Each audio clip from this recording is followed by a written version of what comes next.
ಓಂ ಗುರುಭ್ಯೋ ನಮಃ. ಗುರು ಶ್ರೀ ರಾಘವೇಂದ್ರ ಸ್ವಾಮಿಯೇ ನಮಃ. ಸಮಸ್ತ ಕನ್ನಡ ನಾಡಿನ ಜನತೆಗೆ ನಾನು ನಿಮ್ಮ ಪಂಡಿತ್ ಸಾಯಿ ಸ್ವರೂಪ್ ದೀಕ್ಷಿತ್ ಮಾಡುತ್ತಿರುವ ನಮಸ್ಕಾರಗಳು. ಇವತ್ತಿನ ಈ ವಿಡಿಯೋದಲ್ಲಿ 2026ರ ಮೀನರಾಶಿಯಲ್ಲಿರುವಂಥ ವರ್ಷ ಭವಿಷ್ಯ ಹೇಗಿದೆ ಅಂತ ನಾವು ನೋಡೋಣ ಬನ್ನಿ.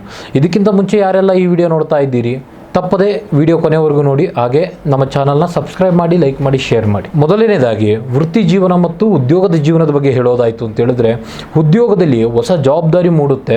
ಅದರ ಜೊತೆಗೆ ಆ ವ್ಯಕ್ತಿಗಳಲ್ಲಿ ನಾಯಕತ್ವದ ಗುಣಗಳು ಹೆಚ್ಚಿರುತ್ತವೆ. ಇದರ ಜೊತೆಗೆ ಹಿಂದೆ ನೀವೇನು 3 ವರ್ಷ ಕಷ್ಟಪಟ್ಟು ಕಲ್ತಿರ್ತೀರಿ, ಹುದ್ದೆ ಆಗಿರ್ಬೋದು, ವಿದ್ಯೆ ಆಗಿರ್ಬೋದು, ಅದು ಈಗ ನಿಮಗೆ ಫಲ ಸಿಗುವಂಥದ್ದು. ಯಾರಾದರೂ ಒಂದು ಹೊಸ ಬಿಸ್ನೆಸ್ ಪ್ರಾರಂಭ ಮಾಡಬೇಕು ಅನ್ನುವಂಥ ಆಲೋಚನೆಯಲ್ಲಿ ಇದ್ದೀರಿ ಅನ್ನೋದಾಯಿತು ಅಂತ ಹೇಳಿದ್ರೆ, ಆ ವ್ಯಕ್ತಿಗಳು ಸೆಪ್ಟೆಂಬರ್ ನಂತರ ಬಿಸ್ನೆಸ್ ಪ್ರಾರಂಭ ಮಾಡಿ ಒಳ್ಳೆಯ ಯೋಗ ಲಕ್ಷಣಗಳು ಕೂಡ ಬರುತ್ತೆ. ಇನ್ನು ಆರ್ಥಿಕ ಪರಿಸ್ಥಿತಿ ನಾವು ಹೇಳೋದಾಯಿತು ಅಂತ ಹೇಳಿದ್ರೆ, ಈಗಿನ ತಕ್ಕ ಮಟ್ಟದ ಪರಿಸ್ಥಿತಿಯಲ್ಲಿ ನಿಮಗೆ ಆದಾಯ ಕಡಿಮೆ ಇದ್ದು ಆದರೆ ನೀವು ವೈಯಕ್ತಿಕವಾಗಿ ಖರ್ಚು ಹೆಚ್ಚು ಮಾಡ್ಕೊಳ್ತಾ ಇದ್ದೀರಿ.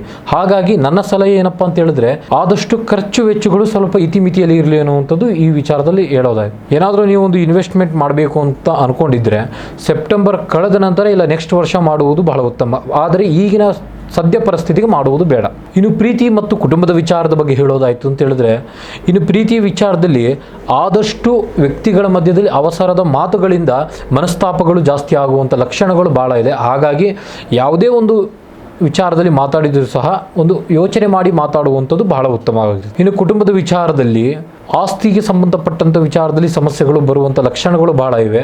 ಆದಷ್ಟು ನಿಮ್ಮ ಕುಟುಂಬದವರ ಮಧ್ಯದಲ್ಲಿ ಕೂತ್ಕೊಂಡು ಮಾತಾಡಿ ಬಗೆಹರಿಸಿಕೊಳ್ಳೋದು ಬಹಳ ಉತ್ತಮವಾಗಿರುತ್ತದೆ. ಇನ್ನು ಶಿಕ್ಷಣದ ಬಗ್ಗೆ ಹೇಳೋದಾಯಿತು ಅಂತ ಹೇಳಿದ್ರೆ, ಈ ರಾಶಿಯಲ್ಲಿ ಇರುವಂಥ ವ್ಯಕ್ತಿಗಳು ಕಲೆ, ಸಾಹಿತ್ಯ, ಸಂಗೀತ ಮತ್ತು ಸೈಕಾಲಜಿ ಕ್ಷೇತ್ರದಲ್ಲಿ ಉನ್ನತ ಸ್ಥಾನಕ್ಕೆ ಹೋಗುವಂಥ ಲಕ್ಷಣಗಳು ಬಹಳ ಇದೆ. ಇದರ ಜೊತೆಗೆ ನೀವೇನಾದರೂ ಸ್ಪರ್ಧಾತ್ಮಕ ಪರೀಕ್ಷೆಯಲ್ಲಿ ನೀವು ಕೈಗೊಂಡಿದ್ದೀರಿ ಅನ್ನೋದು ಆಯಿತು ಅಂತ ಹೇಳಿದ್ರೆ, ಆದಷ್ಟು ಅದರ ಮೇಲೆ ಗಮನ ಇಟ್ಟು ಮುಂದುವರಿಸಿಕೊಳ್ಳೋದು ಬಹಳ ಉತ್ತಮವಾಗುತ್ತದೆ. ಇನ್ನು ಆರೋಗ್ಯದ ವಿಚಾರದ ಬಗ್ಗೆ ಹೇಳೋದಾಯಿತು ಅಂತ ಹೇಳಿದ್ರೆ, 2026ರ ನಂತರ ಶನಿ ದಶೆ ಪ್ರಾರಂಭವಾಗುವಂಥ ಸಾಧ್ಯತೆ ಬಹಳ ಇದೆ.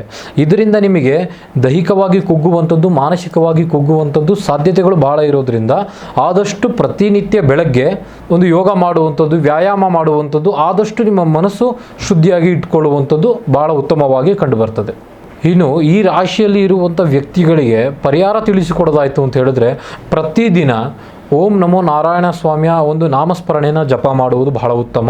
ಇದರ ಜೊತೆಗೆ ನಿಮ್ಮ ಮನೆಯ ಕುಲ ದೇವಸ್ಥಾನಗಳಿಗೆ, ಶಕ್ತಿಪೀಠಗಳಿಗೆ ಪ್ರತಿಯೊಂದು ಅಮಾವಾಸ್ಯೆ ಹುಣ್ಣಿಮೆ ಸಮಯದಲ್ಲಿ ಹೋಗಿ ನಿಮ್ಮ ಹೆಸರು ಬಲದ ಮೇಲೆ ಅಥವಾ ನಿಮ್ಮ ಕುಟುಂಬದ ವಿಚಾರದಲ್ಲಿ ಅರ್ಚನೆ ಮಾಡಿಸುವಂಥದ್ದು ಬಹಳ ಉತ್ತಮವಾಗಿರುತ್ತದೆ. ಇದಾಗಿತ್ತು ಮೀನರಾಶಿಯವರ 2026ರ ವರ್ಷ ಭವಿಷ್ಯ. ಮುಂದಿನ ವಿಡಿಯೋಗಳಲ್ಲಿ ಸಿಗೋಣ. ಅಲ್ಲಿ ತನಕ ನೋಡ್ತಾ ಇರಿ ನಮ್ಮ ಚಾನಲ್. ಧನ್ಯವಾದಗಳು.